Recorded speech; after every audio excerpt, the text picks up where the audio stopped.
صباح الخير. اللانش بوكس النهارده افكاره مختلفه. هنعمل ايه؟ هنعمل ساندوتشات الوافل. هنعمل الوافل بس على شكل ساندوتشات. تعالوا بينا نشوف ايه هي الافكار بتاعت النهارده. عندنا الافكار بتاعتنا. عندنا اول حاجه انا لقيت فكره حلوه قوي معموله، اللي هو قمر الدين، ملفوف في شكل زي البونبوني كده. ده عجبني قوي، انا من الناس اللي كانت بتحب تاكله اكتر من هي تعمله. عجبني الفكره يعني جبتها وحطيتها.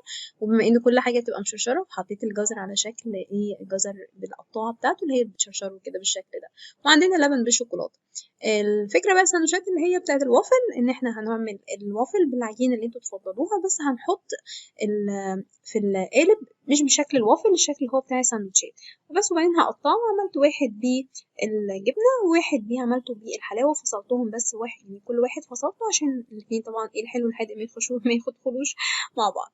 بس كده افكارنا بسيطه، واشوفكم على خير فيديو جديد. وما تنسوش تشتركوا في القناه، ومن امومه بتكبر بيكم وبتشجعكم.